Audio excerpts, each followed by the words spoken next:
వేదవ్యాసం స్వాత్మరూపం సర్వలోకహితేరతం వేదాబ్జ భాస్కరం వందే శమాది నిలయం మునిం. నహి విజ్ఞాన సర్వస్వం పురాణాత్ వేద సంహితాత్ అంటుంది శాస్త్రం.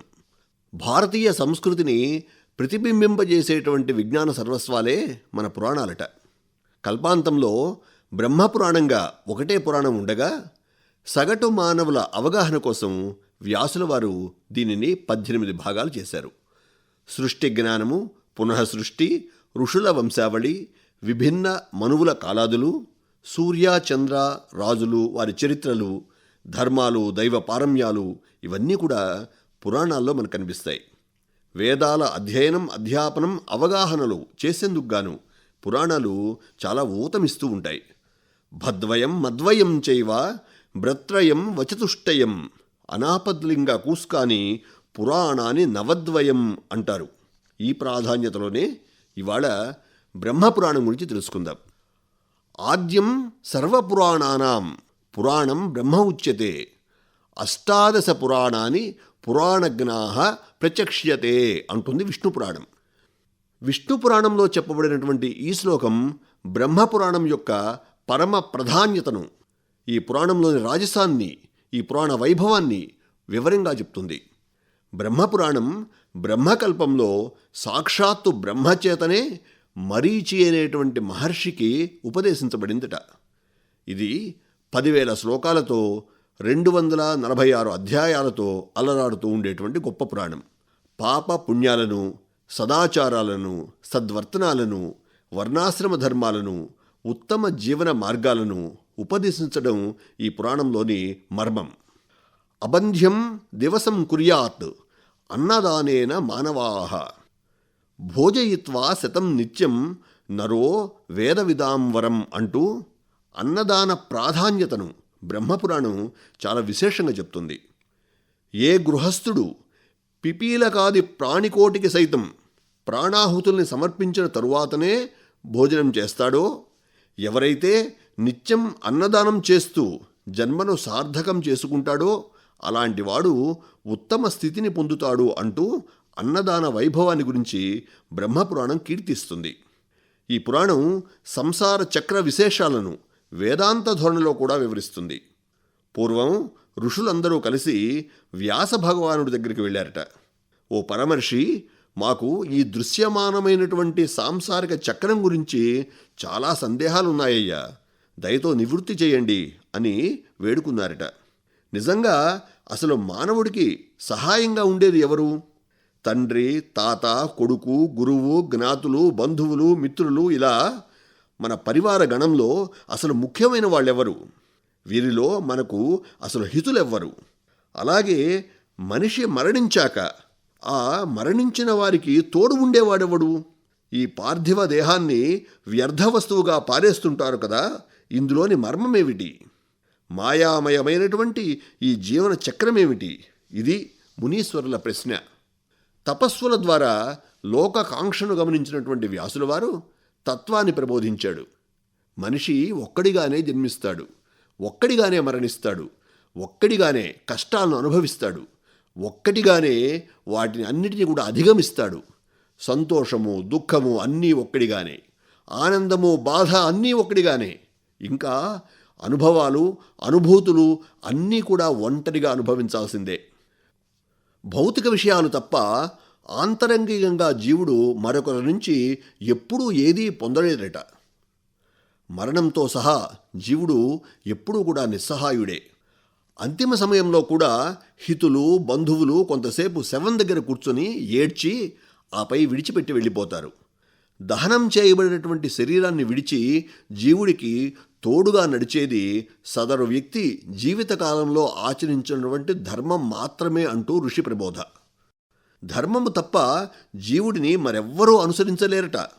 ప్రతి మనిషికి తాను నిర్వర్తించాల్సిన విధులు, కర్తవ్యాలు, ధర్మాలు ఉంటాయి.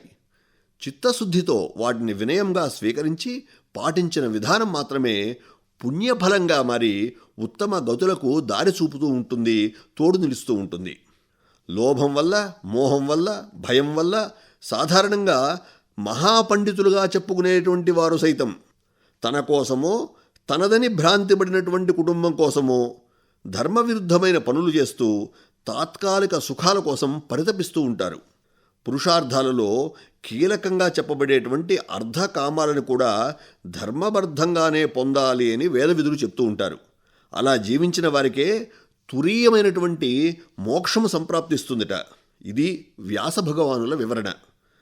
భూమి, ఆకాశము, నీరు, నిప్పు, వాయువు అనబడేటువంటి పంచభూతాలు మనస్సు చేత, బుద్ధి చేత ఏకీభావం చెంది మన యొక్క ధర్మాన్ని చూస్తూ ఉంటాయిట.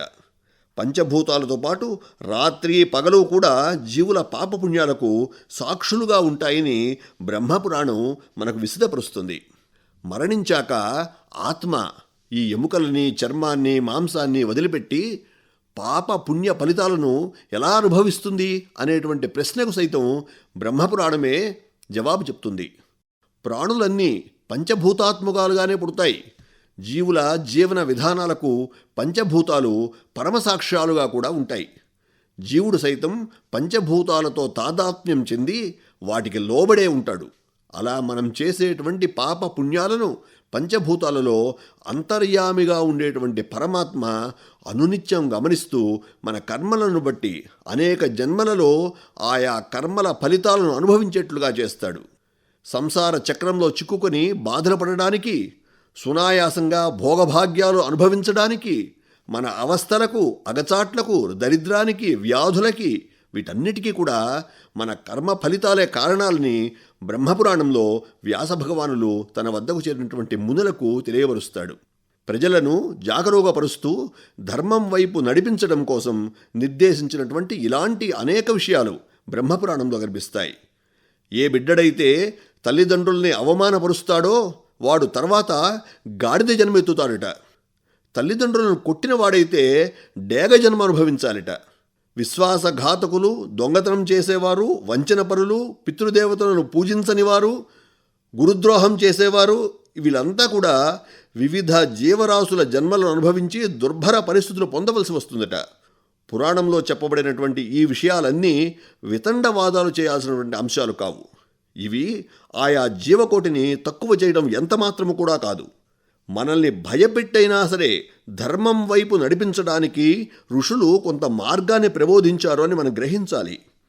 ఆలోచనాపరులై మేధో సంపత్తిని ప్రోధి చేసుకున్నటువంటి బుద్ధిజీవి లేదా జ్ఞానజీవి కదా మనిషి. అలాంటి మనిషి స్వార్థంతో ధర్మాన్ని విడిచిపెడితే, అకృత్యాలు ఆచరిస్తే, ఇతరులను పీడిస్తే వివేకహీనమైనటువంటి తక్కిన జీవజాతులతో సమానంగా, అందుకే ఆయా చిత్తవృత్తులను బట్టి వారి తాపము తీరే వరకు అలాంటి జన్మలు పొందుతూ పతనమవుతారని ధర్మశాస్త్రం చెప్తుంది. బుద్ధిజీవులు ఎరుకతో ధర్మానికి కట్టుబడి జీవనం సాగించాలని బ్రహ్మపురాణం మనకు హితవు చెప్తుంది. ఈ పురాణంలో 12 ఆదిత్యుల స్వరూప వివరణ కూడా ఉంది. చాలా విజ్ఞానాత్మకంగా ఉంటుంది ఇది. సుష్టు ఈరణం ప్రేరణం ఏన అసౌ సూర్య అని ప్రమాణం. సకల జీవరాశులకు చైతన్యం ఎవరి వల్ల అయితే కలుగుతుందో అతనే సూర్యభగవానుడు అని ఈ వాక్యానికి అర్థం. యాభిరాదిత్యస్తపతి అంటుంది. సూర్యుడు తన కిరణాల చేత తేమను గ్రహించి మేఘాలలో నిక్షిప్తం చేస్తాడట. రశ్మిభిస్తాభి పర్జన్యో భవతి, నీటితో నిండినటువంటి మేఘాలు వర్షిస్తాయిట. ఓషధి వనస్పతిభిరన్నం భవతి, ఓషధి వనస్పతిభి అన్నం భవతి అంటారు. అలా వర్షించడం వల్ల ఓషధులు, వివిధ రకాల మొక్కలు, చెట్లు, ఆహారము ఇవన్నీ కూడా ఉద్భవిస్తాయిట. అన్నేన ప్రాణాః అన్నాత్ పురుషః, ఆహారమే ప్రాణులకు, మానవాళికి కూడా ఆధారభూతమై ఉంటుందట. కాబట్టి ఏతావాత వీటన్నిటినీ పరిశీలిస్తే సూర్య భగవానుడే సృష్టికి ప్రధాన వనరు అని బ్రహ్మపురాణం చెప్పినటువంటి విషయాన్ని సర్వకాల సర్వావస్థలో సకల జనులందరూ కూడా ఆమోదించి తీరాల్సిందే. ఇంకా సూర్యశక్తి ఎక్కడెక్కడ ఎలా నిక్షిప్తమై ఏ విధంగా మనకు ఉపకరిస్తుందో ఈ పురాణంలో ప్రస్తావన చేయబడింది. సూర్యుడు తన శక్తిని 12 రకాలుగా విభాగించి సృష్టి బాధ్యతలను ఆయా పేర్లతో నిర్వహిస్తూ ఉంటాడట. ఇంద్ర, ధాత, పర్జన్య, త్వష్ట, పూష, ఆర్యమ, భగ, వివస్వంత, విష్ణు, అంశుమంత, వరుణ, మిత్ర, ఇవి సూర్యుడి యొక్క 12 పేర్లు. ఈ 12 పేర్లు కూడా బ్రహ్మపురాణంలో వివరించబడినటువంటి పేర్లు అన్నమాట. సాక్షాత్తు సూర్యుడే ఇంద్రునిగా దుష్టశక్తులను నివారిస్తూ స్వర్గాధిపత్యానికి తత్సంబంధమైనటువంటి సుఖాలకు ఆనందానికి కారణభూతుడవుతూ ఉంటాడట. ధాతగా ప్రజాపతి అయి ప్రాణికోటి మనుగడకు కారణభూతుడవుతాడట. ఇక పర్జన్యుడిగా తన కిరణాలతో నీటిని గ్రహించి మేఘాలను ఏర్పరచి తిరిగి వర్ష రూపంలో మనకు ప్రసాదిస్తూ జీవుల సంరక్షణకు ఉపకరిస్తూ ఉంటాడని బ్రహ్మపురాణం చెప్తుంది. అదే సూర్యుడు త్వష్టగా మొక్కలలో ఓషధీ గుణాలు నింపుతూ ఉంటాడట. వృక్షాలకు ఫలించే శక్తిని సమకూరుస్తూ ఉంటాడట. తద్వారా పూషగా ప్రాణులకు ఆహార రూపమై శక్తిని కలిగిస్తూ ఇక ఆర్యమునిగా దివ్యత్వాన్ని అనుగ్రహిస్తూ ఉంటాడు అంటూ ఈ పురాణం మనకు తెలియజేస్తుంది. భగునిగా ప్రాణుల్ని పోషించేది కూడా సూర్యభగవానుడే. వివస్వంతుడై ఆహారాన్ని పచనం చేసేది కూడా ఆయనే, జీర్ణం చేసేది కూడా సూర్యుడే. విష్ణువై అంతశ్చేతనను ప్రసాదిస్తూ అంతరా బాహ్య శత్రువుల్ని శమింపజేసేది కూడా సూర్యభగవానుడే. అంతేకాకుండా ప్రాణులు తాగే నీటిలో కూడా వరుణుడై నివసించేది సూర్యభగవానుడే. ప్రాణాన్ని సంరక్షించేది మిత్రుడై కాంతితో వెలుగులీనుతూ జ్ఞానభిక్ష పెట్టేది, జాగృతి కలిగించేది కూడా సూర్యుడేనని బ్రహ్మపురాణము మనకు విశదపరుస్తుంది. గ్రహాలు, వాతావరణం, ఆహారం, జలం, జీవరాశులు, కడకు ఆరోగ్యం కూడా సూర్యుని వల్లనే అని సూర్యశక్తితో పాటు గురుత్వాకర్షణ శక్తి ప్రభావంతో కూడా మన మనుగడ నరుగుతూ ఉంటుందని శాస్త్రవేత్తలు మనకు చెప్తున్నారు కదా. ఇవన్నీ మన పురాణాలు, వేదాలు, శాస్త్రాలు ఎప్పుడో మహర్షుల ద్వారా ప్రకటించబడి నిరూపించబడటం మనకు ఆశ్చర్యం కలిగిస్తూ ఉంటుంది. ఇంకా వాచిక, మానసిక ధర్మాల గురించి కూడా బ్రహ్మపురాణం చెప్తుంది. పరమేశ్వరుడు పార్వతీదేవికి చెప్పిన సూక్ష్మాలు ఈ బ్రహ్మపురాణంలో వాచిక, మానసిక ధర్మాల స్వరూపాన్ని గురించి వివరిస్తూ ఉంటాయి. మనుషులు తన కోసమైనా ఇతరుల కోసమైనా సరే సత్యాన్నే పలకాలని, పరుషంగా, కఠినంగా, నిష్ఠూరంగా మాట్లాడకూడదని, ఎప్పుడూ మృదువుగా, స్వచ్ఛంగా, పవిత్రంగా, అంతఃకరణ శుద్ధితో మనోహరంగా మాట్లాడాలని, ఇతరులకు ద్రోహం చేసేవి కానీ, బాధ కలిగించేవి కానీ మనుషులు ఎట్టి పరిస్థితుల్లోనూ ఏ మాటలో మాట్లాడకూడదని పరమేశ్వరుడు చెప్పాడట. ఇవన్నీ కూడా వాచిక ధర్మాలుగా చెప్పబడ్డాయి. ఇక మానసిక ధర్మాల విషయానికి వస్తే మనం మనస్సును ఎప్పుడూ చెడు ప్రభావాల వైపు మరలనివ్వకూడదట. సాటి మనుషుల మీదనే కాకుండా ప్రాణుల మీద కూడా వైరభావాన్ని తలపెట్టకూడదట. ఇతరుల ధనాన్ని లాక్కోవడం, దొంగలించడం చేయకూడదట. వంచన చేయకూడదట. దయను, చౌర్యాన్ని, నీతిని విడనాడకూడదట. ఈ విధమైనటువంటివన్నీ కూడా మానసిక ధర్మాలు. వాచిక ధర్మాలను, మానసిక ధర్మాలను త్రికరణ శుద్ధిగా ఎవరైతే అనుసరిస్తారో వాళ్ళు కీర్తివంతులుగా నిలిచిపోతారని బ్రహ్మాండ పురాణం చెప్తుంది. ధర్మహీనమైనటువంటి జీవనం గడిపేవారు, తాత్కాలిక సుఖాలకై నీతిబాహ్యంగా ప్రవర్తించేవారు వివిధ జన్మలెత్తుతూ అనేక కష్టాలు అనుభవించాల్సి వస్తుందని ఆయా శిక్షలను కూడా ప్రస్తావిస్తూ బ్రహ్మాండ పురాణం మనకు తీవ్ర హెచ్చరికలు చేస్తుంది. ప్రజలను నీతి వైపు, నియమాల వైపు, కర్తవ్యాల వైపు నడిపించడానికి మన ప్రాచీన మహర్షులు శాస్త్రాల ద్వారా, దేవీ దేవతల ద్వారా ఎన్నో మౌలికమైనటువంటి విషయాలను చెప్పించారు. అధ్యయనం చేసి ఆచరిస్తే జీవితాలు ఆనందమయమవుతాయి. వ్యాసం వసిష్ఠ నప్తారం శక్తే పౌత్రమకల్మషం పరాశరాత్మజం వందే సుఖతాతం తపోనిధిం. స్వస్తి.